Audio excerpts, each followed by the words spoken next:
for peace, then the champion of human rights and renowned country in the field of software and computer science, India would not be at the top list among the world's most rape victim nations. Education. Kind of lesson.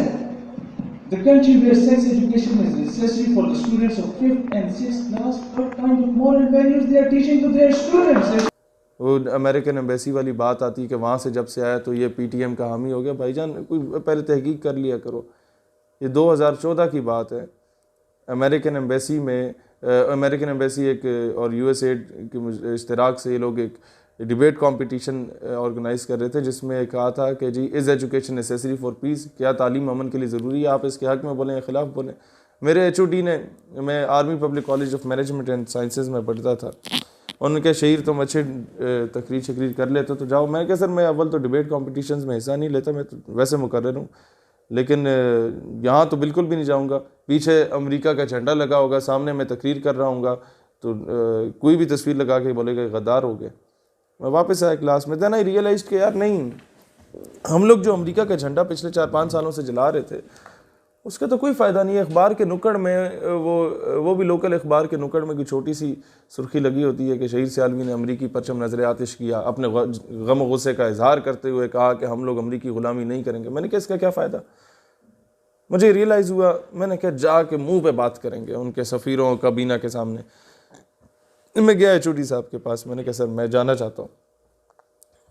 HOD साहब ने हंस पड़े, उन्हें अंदाज़ा हो गया कि अब ये करना क्या चाह रहा है। उन्होंने कहा शहीद तो मुझे ज़रा तकरीर लिख के दो ना, और वो मैं देखूँगा, उसके बाद फिर मैं तुम्हें जाने दूँगा। मैंने खैर तकरीर शकरीर लिखी कि मलाला बड़ी नेक खातून है और आफिया सिद्दीकी को सही गिरफ़्तार किया गया और हमें दहशतगर्दी के ख़ात्मे और अमन के क़याम के लिए अमरीका का साथ देना होगा। एचओडी साहब ने वो पढ़ी, मुस्कुराए, कहते हैं बेटा ज़मीर तो मेरा भी नहीं मानता कि तुम ऐसी बातें करो, ना ही तुम्हारा मानता होगा, लेकिन अलबत्ता पोजीशन इसी से आएगी। मैं क्या बिल्कुल सर पोजीशन तो इसी से आएगी। तो क्या पहन के जा रहे हो, शेरवानी तो नहीं पहन रहे? मैंने कहा नहीं सर वो शेरवानी तो नहीं ना, अमरीकी एम्बेसी का फंक्शन है तो पैंट कोट शैंट कोट टाई शाई लगा के जाएंगे। कहता हाँ, यही मैं तुम्हें बता रहा था कि वो कोई बुरा इंप्रेशन उन पर ना पड़ जाए।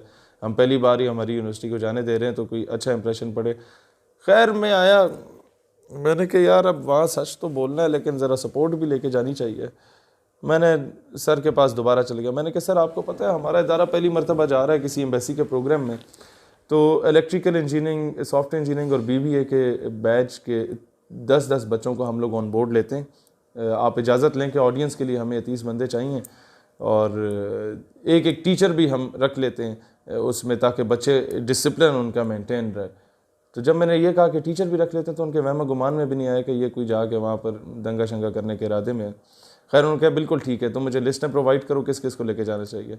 मैंने कहा सर मैं आपको लायक बच्चों की लिस्टें देता हूँ। अब ज़ाहिर है वो एक डिपार्टमेंट के एचओडी थे तो बाकी डिपार्टमेंट्स में कौन लायक है कौन नहीं है उससे तो उन्हें सरोकार नहीं था।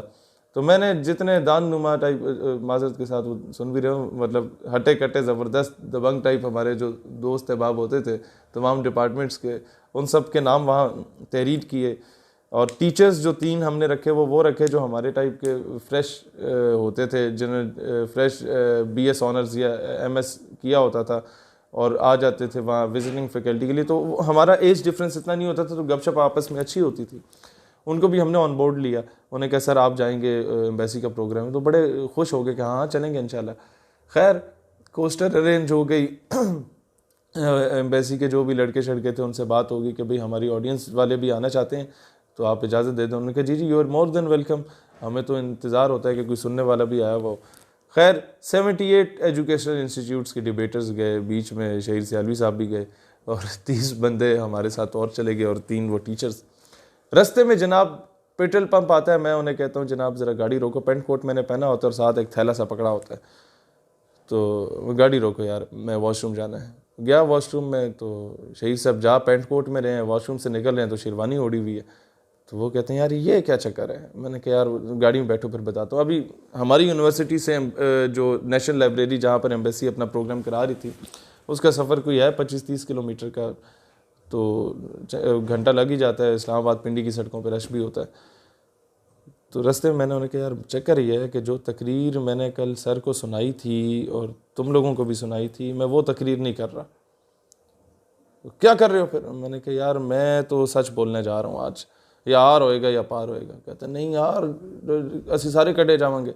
मैंने कहा यार बात यह है कि अगर निकाले गए तो पाकिस्तान की ज़मीन बड़ी ज़रखेज़ है, और जब लोगों को यह पता चलेगा कि इन्होंने अमेरिका की आंखों में आंखें डाल के बात की हैं, तो तुम लोगों को अगर निकाला भी गया तो अच्छी अच्छी यूनिवर्सिटीज़ में लोग तुम्हें एडमिशन भी दिलवाएंगे और तुम्हारे अखराजात भी खुद अफोर्ड करेंगे।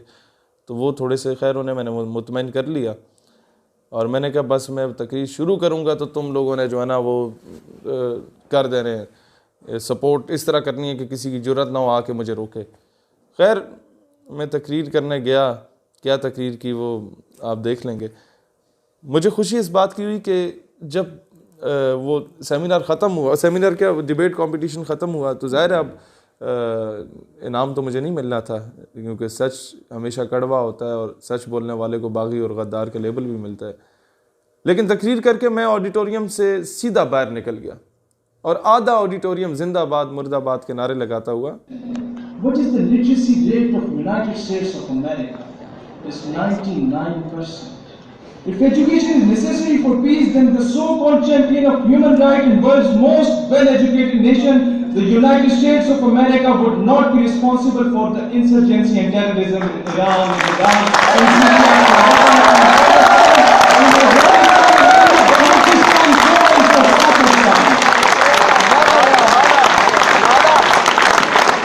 Yes, education is necessary for peace. But what kind of education? The message of love, peace and prosperity which was given to us by the Holy Prophet sallallahu alaihi wasallam. The message which was given to us by the Holy Quran, that if you have killed a single human being, it means you have killed the whole humanity. And if you have killed the humanity. But unfortunately, the so-called international media, the so-called champions of human rights used to say, the so-called world's most well-educated and highly qualified people used to say that Muslims are responsible for the terrorism. Let me ask you a question. What is the literacy rate of Israel? It's 97%. Then what is being done in Palestine? Thousands of Muslims children are getting what was done in Iran? What was done in Iraq? What was done in Syria? What is being done in Lebanon? What is being done in Burma? What is being done in Afghanistan? What is being done in Hyderabad, Dhaka and Gujarat? And what is being done in Indian occupied Kashmir? So, it has been proved that Muslims are not terrorists, rather they are being terrorized.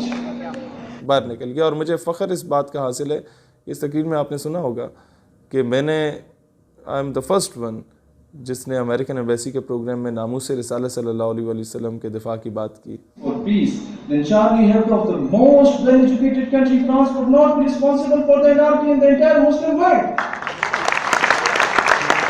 Then according to law of God, where you can't pinch and hurt the feelings of any religion, caste or creed, and according to the international blasphemy law, what do you say about the nation where patients are the most sensitive about their beloved Prophet sallallahu alaihi wasallam? Dear audience, let me to express extent of these patients in my national language, because English linguistics can't absorb by these patients. हमने हर दौर में नामों से रिसालत के लिए छोड़कर सियासत का सिलसिला फ़ुज़ूल, फ़कत एक नाम मोहम्मद से मोहब्बत की। मैंने अफ़गानिस्तान से फ़लस्तीन, कश्मीर से बर्मा तक के एक एक मुसलमान मज़लूम की बात की और कहा कि दहशतगर्द असल तुम लोग हो, अमेरिका वालों, जो दुनिया का अमन तबाह कर चुके हो। खैर जब मैं ऑडिटोरियम से बाहर निकला तो आधा ऑडिटोरियम नारे लगाते हुए बाहर आ गया। पोजीशन मेरे लिए वो नहीं थी कि वो फर्स्ट सेकंड थर्ड पोजीशन देते, वो तो देनी भी नहीं थी उन्होंने। पोजीशन मेरे लिए ये थी कि जो दूसरे स्कूल्स और कॉलेजेस और यूनिवर्सिटीज़ के टीचर्स और प्रिंसिपल्स आए हुए थे अपने बच्चों को लेके साथ, उन लोगों ने मेरा माथा चूमा था कि बेटा तुमने हक अदा किया, सच बोला।